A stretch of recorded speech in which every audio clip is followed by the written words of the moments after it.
Bem, para a gente conseguir trabalhar melhor com forças, mas também com outros tipos de grandezas, que a gente vai ver, grandezas vetoriais, é bom a gente introduzir os vetores. O que são, então, essas grandezas vetoriais? As grandezas vetoriais são certos tipos de grandezas que possuem módulo, direção e sentido. Então, a gente usa setas, que seriam os vetores, para conseguir representar esses tipos de grandezas. Então, temos o exemplo da força. Se a gente volta lá para o exemplo do carrinho, se eu aplico uma força sobre o carrinho, eu preciso dizer, além da magnitude da força, ou seja, por exemplo, eu estou empurrando o carrinho com, sei lá, 50 newtons. Isso não me dá todas as informações necessárias para entender o que vai acontecer com o carrinho.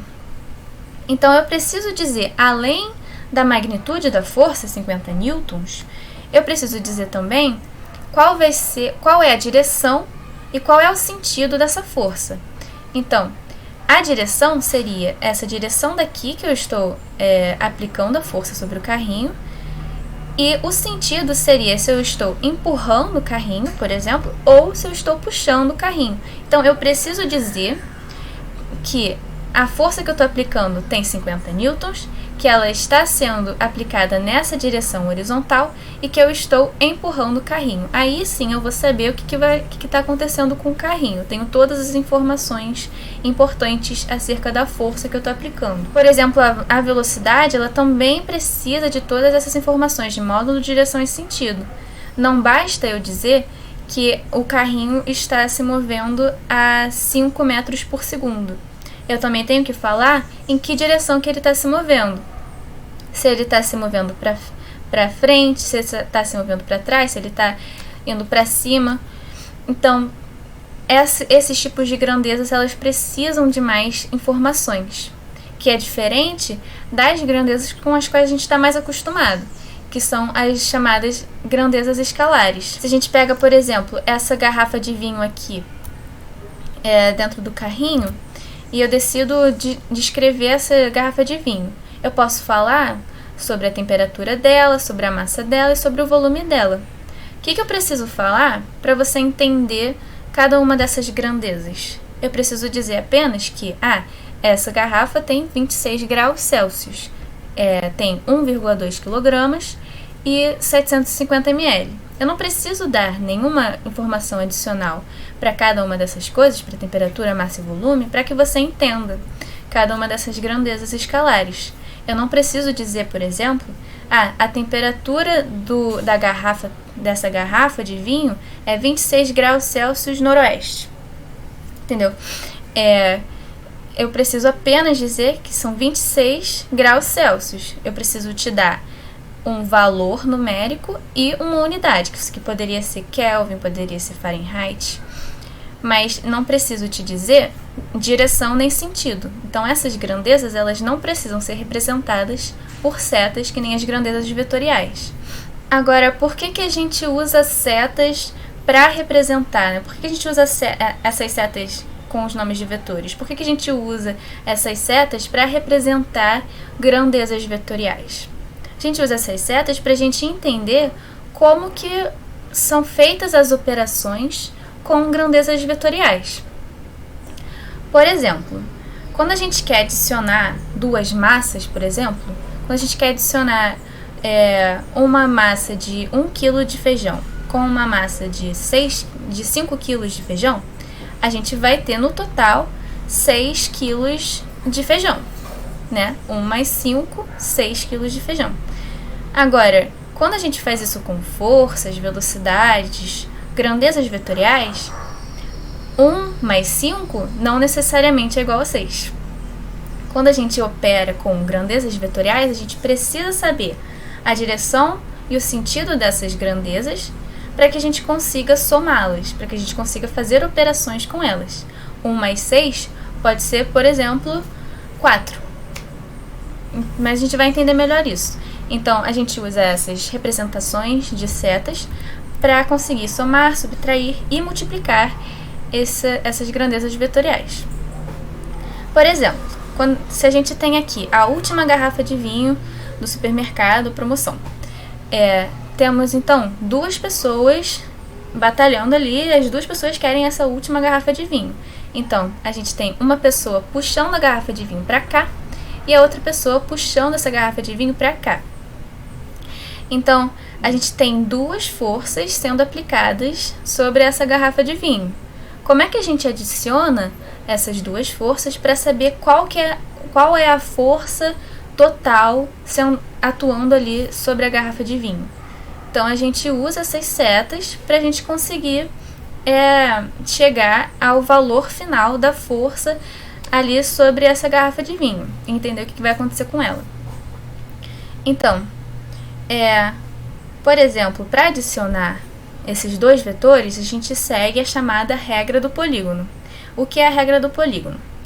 Quando a gente quer adicionar dois vetores A mais B, duas forças A mais B, por exemplo, a gente pega, pela regra do polígono, a gente pega esse segundo vetor aqui, A mais B, pega esse segundo vetor e bota ele no final do primeiro vetor. Então, é o primeiro vetor A mais B, que tem a sua bundinha aqui na cabeça do A. Eu deveria, na verdade, ter posto o B em cima do A, mas é só para visualizar melhor. Então, qual é o vetor final? O vetor final, ele vai ser um vetor que sai aqui da bunda do vetor A e vai para a cabeça do vetor B. Mas o que está tendo aqui? Quando a gente adiciona A mais B, a gente chega no mesmo ponto. Então, nesse caso, o A mais B é igual a zero, já que ele tá indo para o mesmo ponto. Então, no caso dessa garrafa de vinho, a força resultante sobre a garrafa de vinho é igual a zero. Então, ela permanece ali em repouso, ninguém consegue ganhar, ninguém consegue puxar a garrafa de vinho para nenhum lado. Ela fica ali com a mesma velocidade. Então, essa é a regra do polígono, bunda com cabeça. Só para entender melhor por que ela se chama regra do polígono, vamos pegar então dois vetores agora que não estão numa mesma reta.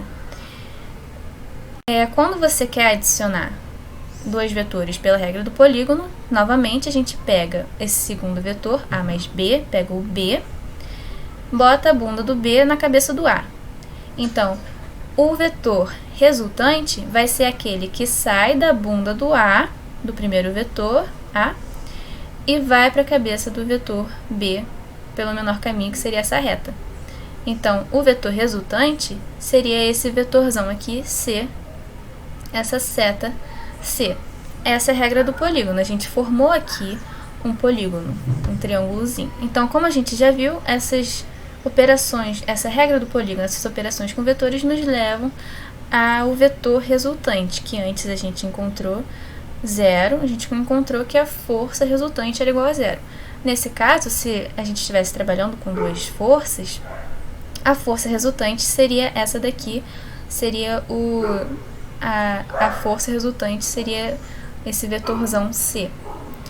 Essa regra do polígono ela é interessante porque se a gente decide agora, em vez de adicionar A mais B, a gente decide adicionar B mais A, a gente pode ver que o resultado vai ser o mesmo. Vamos só ver. No caso do B mais A, o B, nesse caso, ficaria parado e o A seria deslocado aqui para a cabeça do B.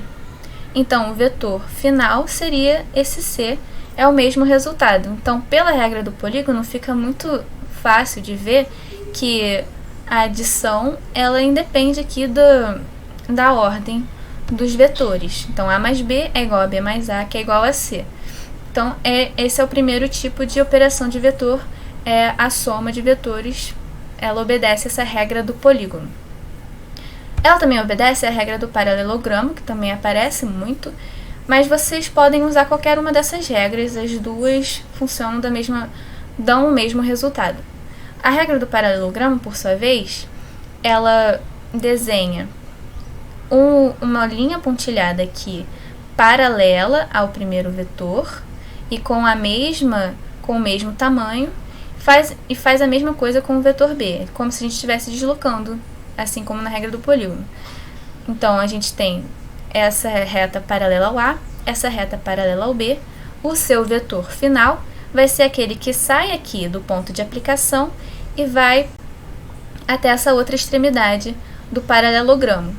Então, o seu vetor é o vetor C, que é o mesmo resultado que a gente obteve fazendo essa adição pela regra do polígono.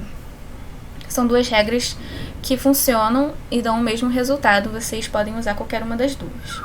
Uma maneira interessante de se pensar na regra do paralelogramo seria como se fosse um estilingue.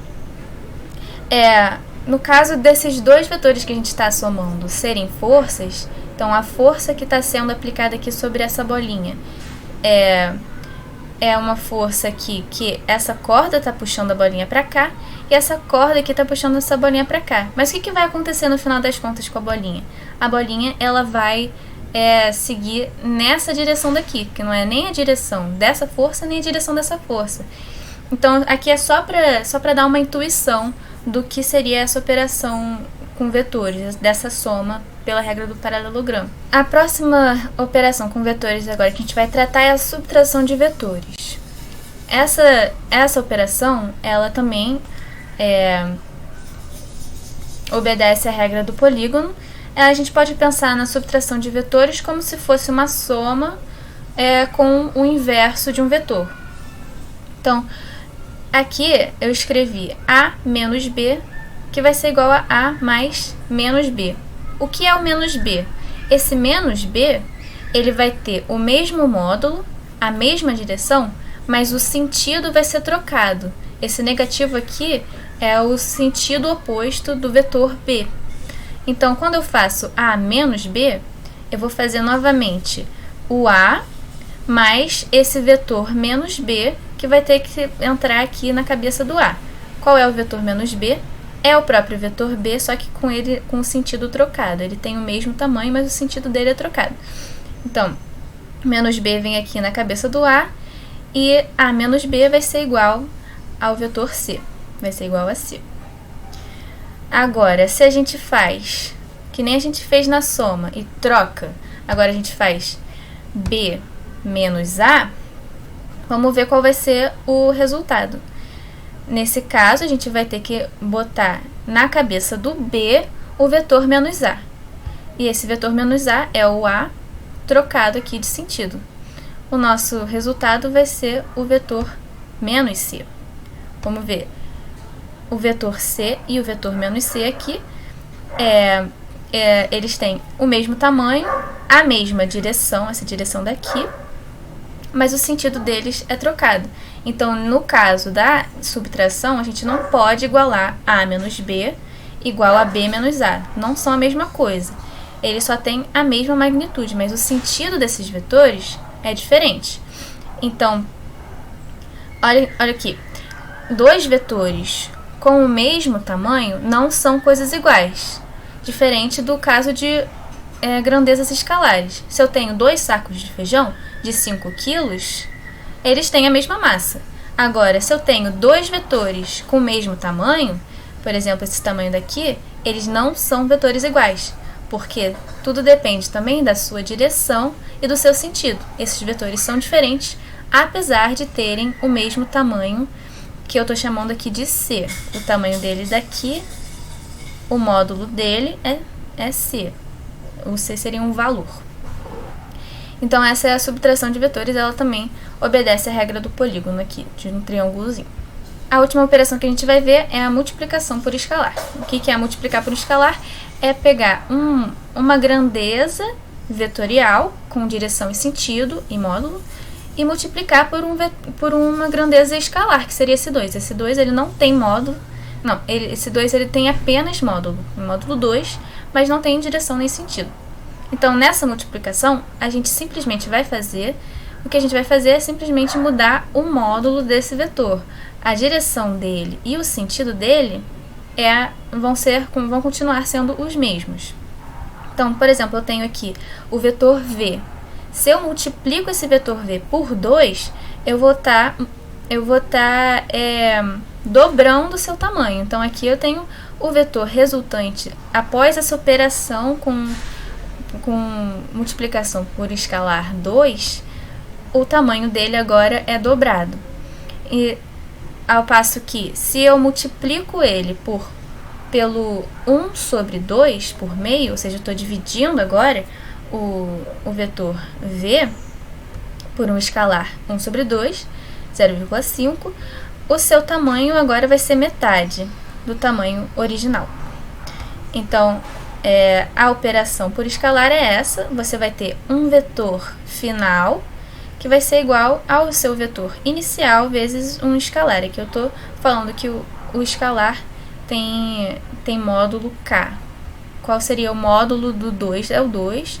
O módulo do escalar k, nesse caso, é 1 sobre 2. Essa multiplicação por escalar, nada acontece com a direção e com o sentido do vetor.